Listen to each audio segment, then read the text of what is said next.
people. It's James Kalm, your half-assed reporter, and we are back on a cold night in Chelsea. And we're going to run in here to Petzel.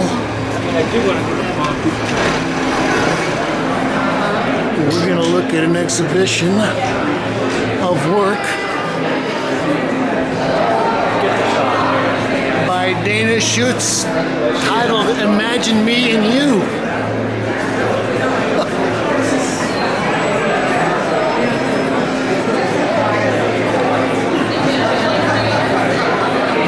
Okay. Wow. I'm surprised. We got some sculpture here. Brett De Palma. It's a fan.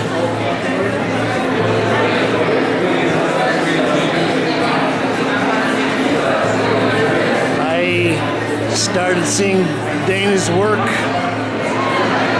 back in the early aughts, and I think I probably have covered Bob Nickus, probably covered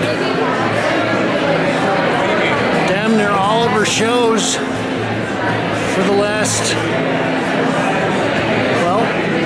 14 years, as long as I've been doing the Kalm Report.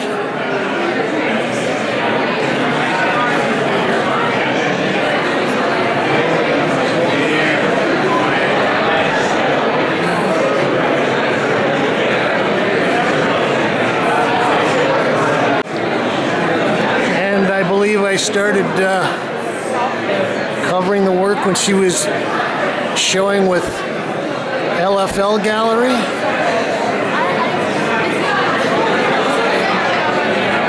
And kept following her when she was showing with Zach Feuer.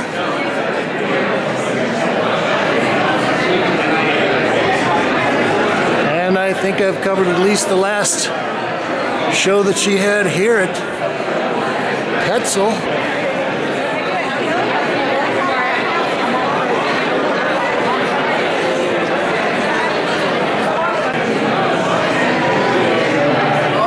Hi, there's Fong Bui.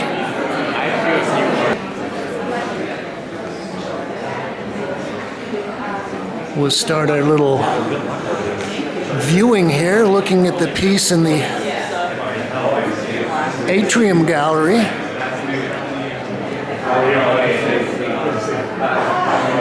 It's titled Painting in an Earthquake. Okay, I had to step back. It's 94 by 87 inches, so it's roughly 8 by 7 feet.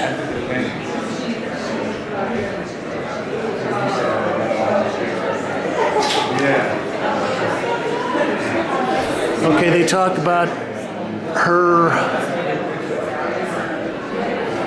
using lots of paint and building up the surfaces to an almost sculptural-like depth. And I was just talking to Joe Bradley and Fong Bui, and I said that, they were both impressed with the show, but I said I like this latest batch of work because, as I said, I've been watching her for 15, 16 years, and she's gone through phases where some of the work is a little chunkier, some of it has gotten very thin. She had a phase maybe 8 or 10 years ago where she was actually mostly staining or using very light washes to create her images. And I always liked her use of paint and the chunkiness, and I think this new body of work is kind of combining the kind of the free-flow brushwork that you could get with very thin, kind of slippery mixes of paint, and getting back up to the chunky stuff, and this is squirted out of the tubes.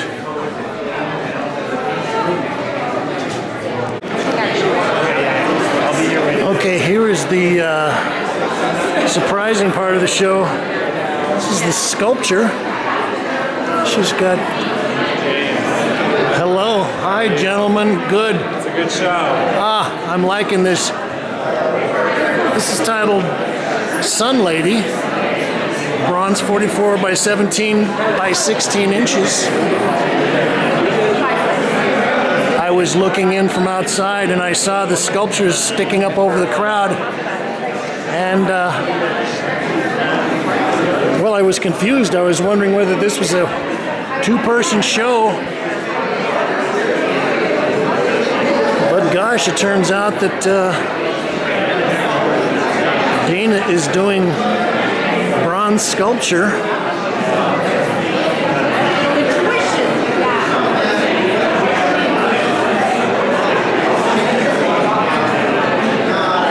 This is titled Washing Monster. 45 by 35 by 20 inches. Well, it's interesting to note that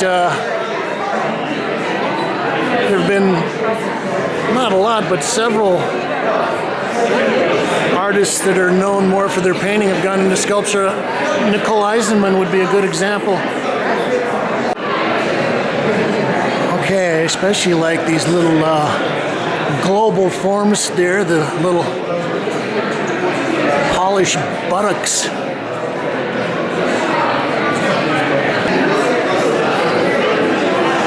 But I would say that this is kind of more in the classical tradition of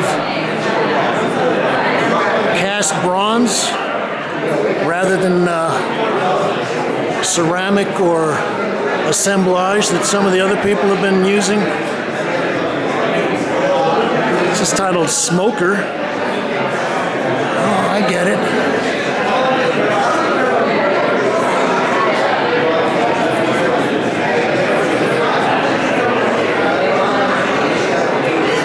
And I've also said in the past that I think that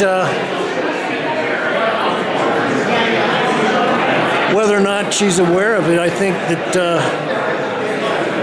Dana in many ways is kind of echoing the development and different kinds of expressionism that some of the members of Trans Avant-Garde were doing back in the, well, at this point 40 years ago, back in the 80s. And especially makes me recall Sandro Kia. This piece is titled Buddy. And I remember going up to Sandro's studio when he was on 23rd Street and seeing him with his assistants working on large sculptures. It's titled Head in the Wind, 22 by 14 by 22. And somehow this kind of gave me the feeling of a vessel or a vase, but then I see the face and I like the little finger dent pointillism there. This kind of makes me think a little bit of Don Betchler, maybe. Okay, we'll see if we can push our way in to get some views of some paintings.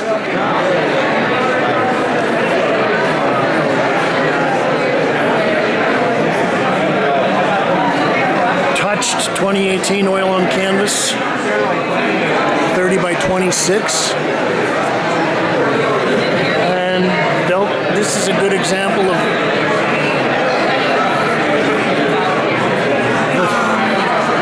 thick use of the paint.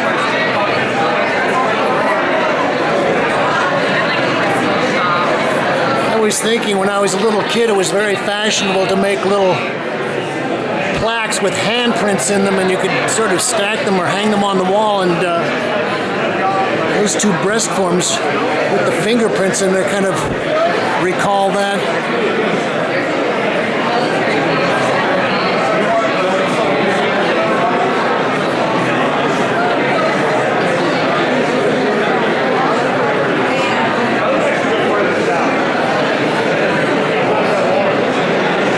entitled Washing Monster.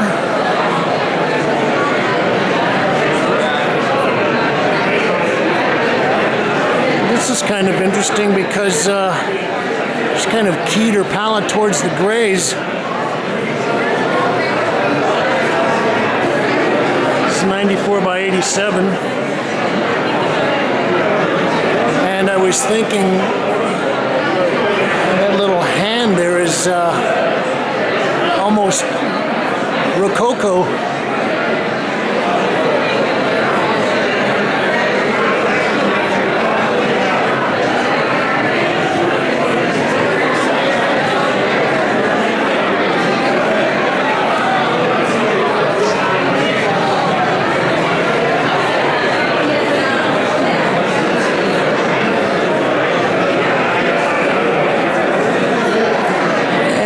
Also kind of get a little echo of De Chirico.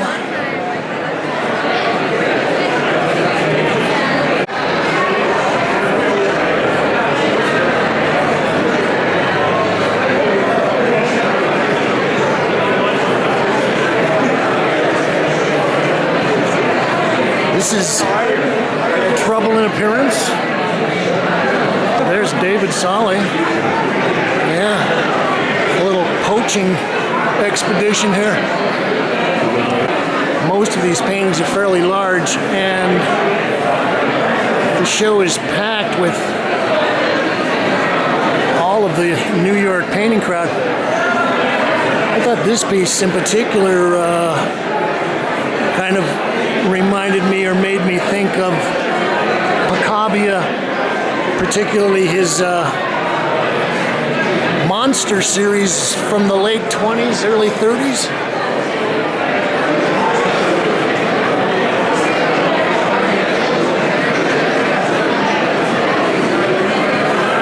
And as I was saying, I like the way that she's using a lot of various contrasts. So she's got her chunky, thick paint, and then she's playing that off these areas where there's a lot of fluidity, dripping. I think it's still wet. Think it's still wet? I do. Hey, don't put your finger in there. Hell no. It's got that fresh smell.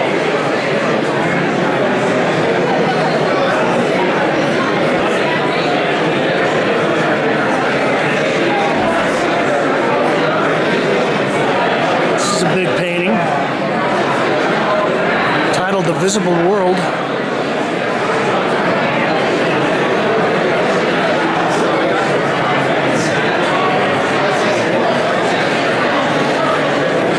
I think if you spend a little time, you could probably dig into some of these images and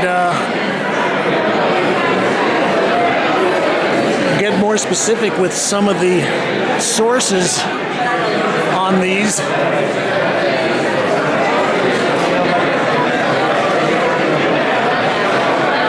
This is 108 by 140.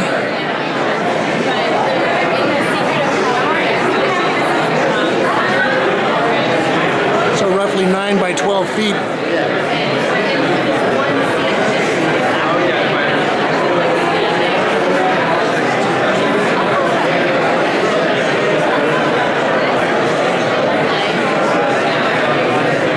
And she does have a great sense of movement and slipperiness with these nice fat, thick brush strokes.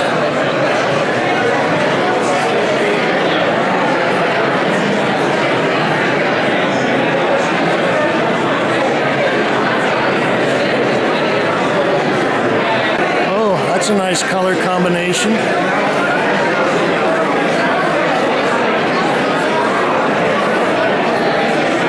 This is The Wanderer.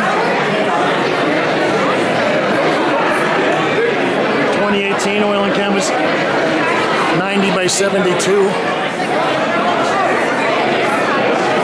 Okay, now here is a wonderful example of her fat slathering brushstroke, and Yeah, you can see the puckering in the cadmium red light there, which makes me think that she's using some pretty good paint, but also that this painting has had at least maybe 6 months to dry.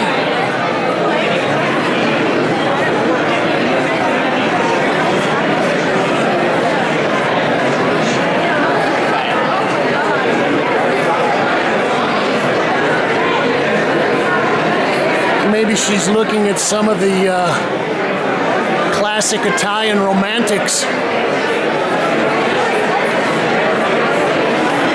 Okay, let's go in the big gallery.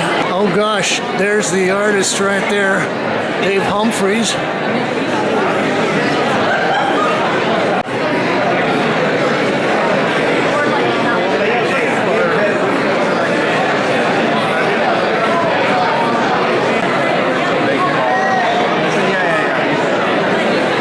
Treadmill, 90 by 96.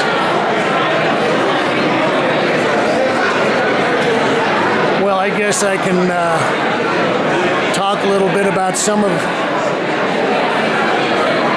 Dana's recent trials and tribulations. I was at the Whitney Biennial, I guess this is a year and a half ago, something like that, and Dana had a couple of large pieces that were dealing with her. There was war in an elevator theme, and she also had a piece that was a little painting of the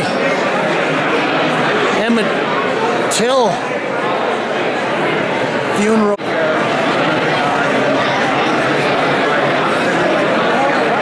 It's titled Strangers.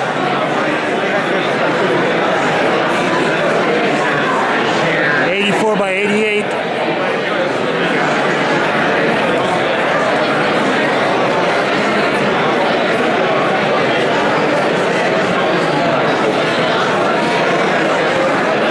So Dana is exhibiting the Emmett Till funeral painting at the Whitney Biennial, and a group of artists decide that somehow it's not proper for her to be exploiting or benefiting from the sufferings of certain groups that she is not demographically a part of somehow. And so they had a group of artists that were standing in front of the painting and protesting. That's nice. Anyway, I've always tried to avoid politics when it comes to art. I always had the fantasy that somehow art would transcend those kinds of things, but maybe I'm wrong. Anyway, if you were to pick someone that you wanted to shame as being insensitive, I would have to say that I think Dana might be the last person that you would want to try to do that to. I've always known her as being extraordinarily sensitive and caring, giving.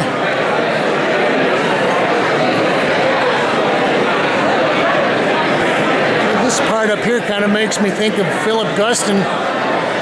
As I said, you could probably go around and pull out or look at little details or things that she's kind of mashing up. Let's look at the surfaces here. think Fong said it kind of made him feel like he was going to an art history course, kind of tasked with the problem of seeing where these various tropes, techniques, and subject matters are coming from. Oh gosh, there's Joyce Pensado. Hi, Joyce.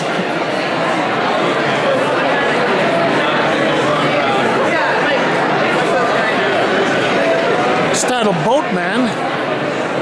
And this is kind of interesting because this is one of the few pieces where she's keyed the palette to something besides her neutral earth tones and the grays.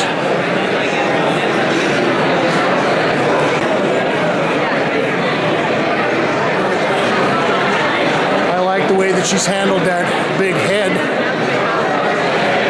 It's an interesting contrast. They've got a very kind of brusquely painted, chunky head contrasted against this more articulate, grayed masked head.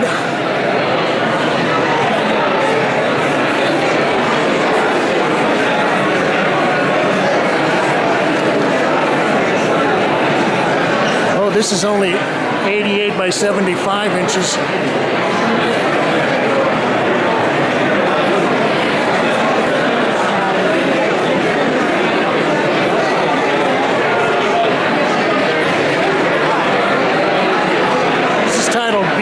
Sun. I think this could be maybe my favorite piece in the show so far.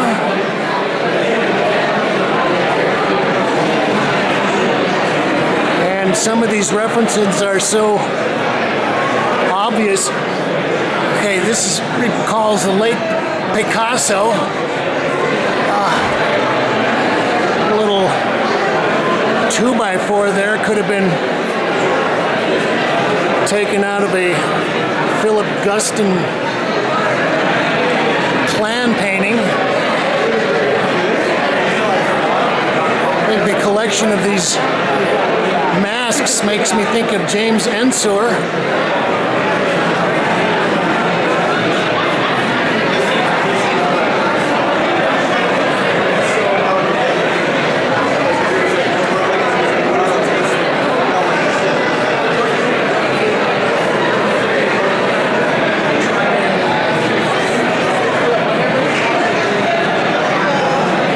This little spider, this little bug is definitely something from one of Philip Guston's late paintings of his shit bugs.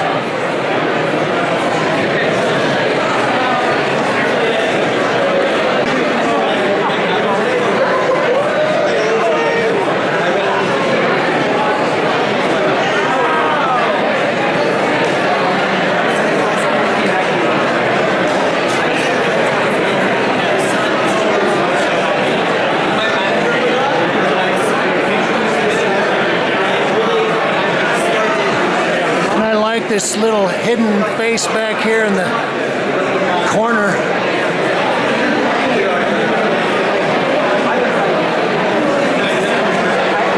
Look, I know that guy,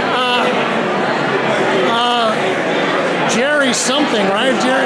Jerry Saltz, that's it. Thank you. Okay, well, I don't think you could ask for a more robust and outstanding turnout.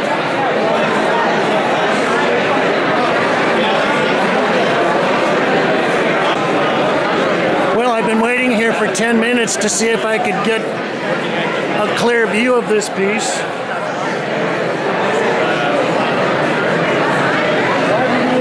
It would even be nice if people would turn around and actually look at the painting, but I guess that's not going to happen. Oh, we should hear Jerry analyze the painting. This is an artist taking back their name, for God's sake. Okay.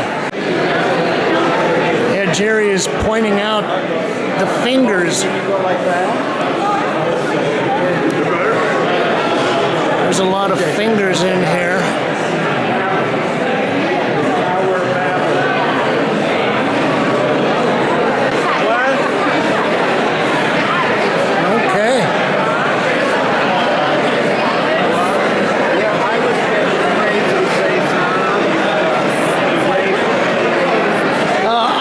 Say that I've been watching Dana's career, and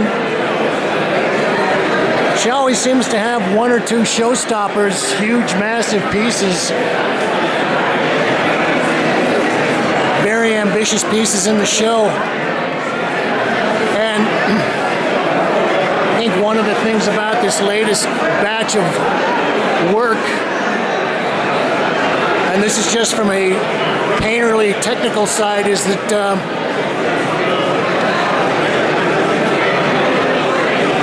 she's using brush strokes and forms that relate to the scale of the painting in a very appropriate way.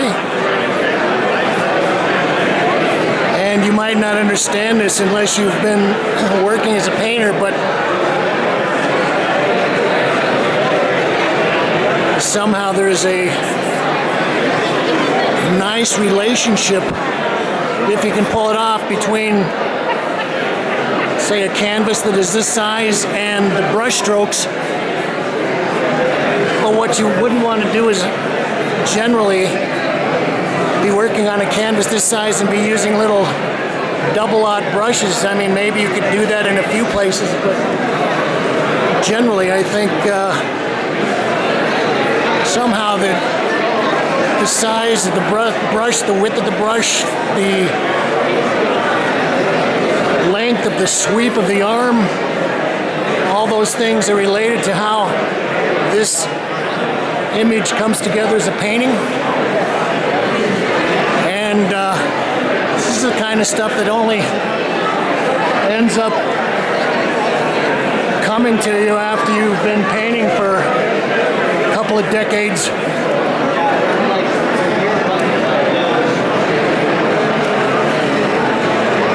Gosh, there's Roberta.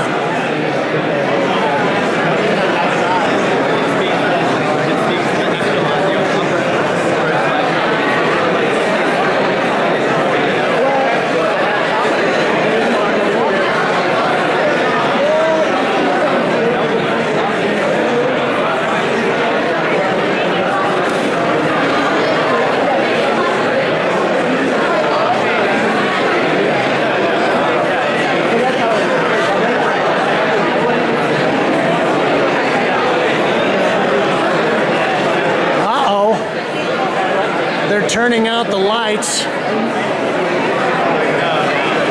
That's the sign that it's time to go home, folks. Oh, James Kalm reporting on Dana Schutz.